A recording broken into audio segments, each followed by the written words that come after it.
Hey, what's up, y'all? It's popping this D. About to react to this video by Easy Swish Sniper. This is why the WNBA has a wage gap part 2. This one is called The WNBA is a Failure and a Joke. Not a failure and a joke. Goddamn. I have never sat and just really watched the WNBA, so I can't really say, when I put up the other videos, people were like, hey, these videos you react to on WNBA are biased. And, they just showing the worst clips ever. This is like Shaq and the Fool. WNBA ain't that bad. It was people actually taking up for it. So I was like, oh, maybe that's the case. I don't know. I don't really know if, this is true or not. I just know that their dunks were tragic. Their skill level, it was just tragic. It just didn't make me want to watch, at all. But, let's see how they further say that, WNBA is a failure and a joke. Let's watch. Now, if you identify yourself as a simp or a cuck or a white knight, if you're a super ultra mega feminist, if you let your girlfriend walk all over you like a doormat, if you're the type of guy, the host before bros type, where you lie to your friends and tell them that you're busy just to turn around and hang out with your girlfriend, this video is not for you. You will get offended without a doubt. So in my part 1 video, I had maybe 10 or 15 people tell me that I was being unfair to the WNBA and that I was purposely cherry picking clips to make the league look bad, and how the same thing could be done for the NBA. So I decided that maybe in this video I'll take a fair approach and let me give these women a chance. So the next clip that we're about to watch is going to be the top 10 plays in the history of the WNBA compiled by ESPN. Let's take a look and see just how good the WNBA is. Go back to 2008. Candace Parker was a rookie. She became just the second WNBA player to dunk in a game. I'm going to show you the first one in just a minute, but May 27th, all the way back in 2013, her WNBA debut, Brittany Griner, she became the first WNBA player to dunk not once but twice in a game. And it only took Griner one game to tie Parker for she's tall as fuck. She ain't gotta jump that high. 5 years for the Lynx. That one wasn't bad. At number 4, July 30th, 2002, Lisa Leslie, becoming the first player in WNBA history to dunk in a game. One of the many achievements for Leslie, who would lead the Sparks to their second 2019 playoffs. The Aces against the Sky. Derica Hamby intercepts the pass. And you got it. So this might have been the most brain-dead, pedestrian, low IQ play in the history of sports. This lady had about 11 seconds left on the clock, her team was only down by 2, and her teammate was wide open to where if this lady had fed the ball to her teammate could have hit a layup and the game would be tied. Yet she still decides to chuck up a half-court 3 for absolutely no reason, and by God's grace, it went in. If I was coaching her, I would have no problem sitting her ass on the bench for the rest of her career, because I wouldn't want such a low IQ basketball player on my team.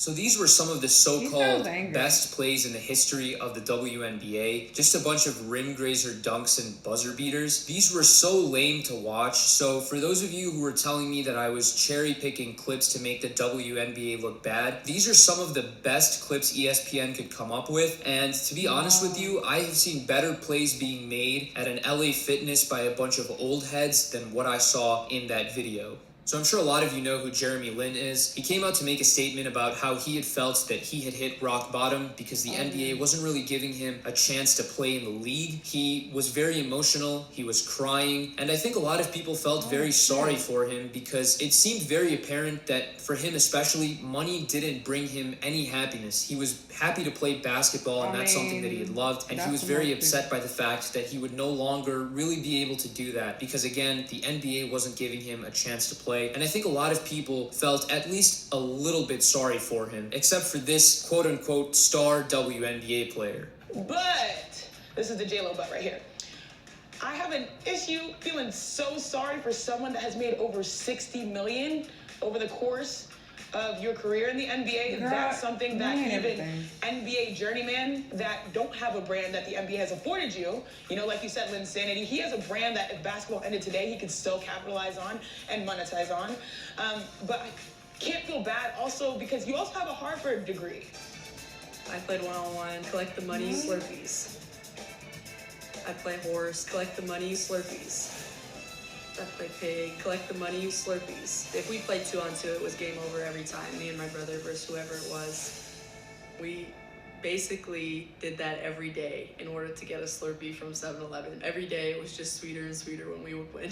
So according to Sabrina Ionescu, who is a WNBA player, when she was 8 years old, she used to play one-on-one games against older guys and bet money on these games as well, and she used to win every single time. Now my bullshit meter is going off the charts. This story is straight cap. There is no way an 8-year-old girl is out here beating older guys, unless of course those older guys are blind or are senior citizens above the age of 80. I can promise you right now that my dog could big body an 8-year-old Sabrina Ionescu down low in the post. So there is no way what she is telling us, there is no way this is true. It's straight cap, it's straight bullshit, and she should be ashamed of herself.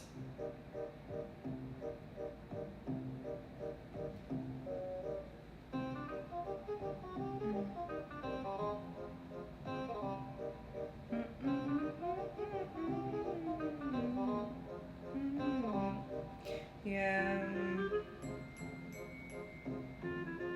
This is tragic.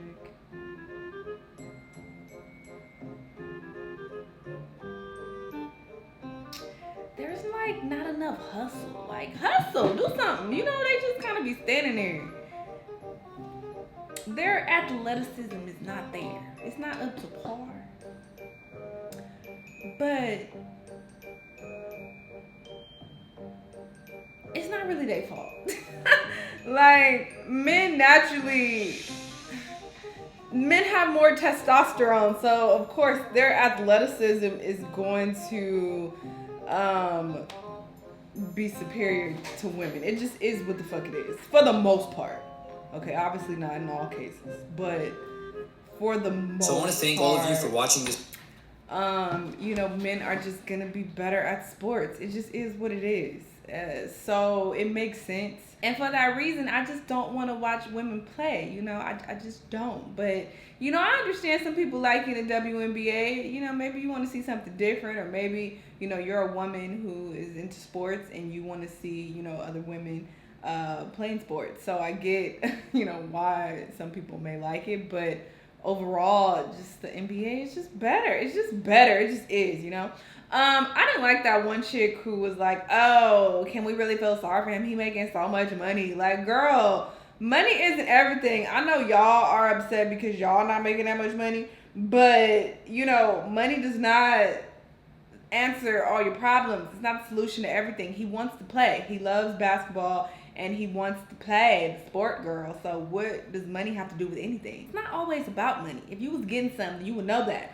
Sorry, that was shady. This dude seemed a little angry though in this video. Like he had a little chip on his shoulder, maybe from reading his comments. I don't know, but sure. Anyway, entertaining video though. Y'all let me know what y'all thought. Let me know what other videos you want me to watch, and I'll see you in the next one. Bye.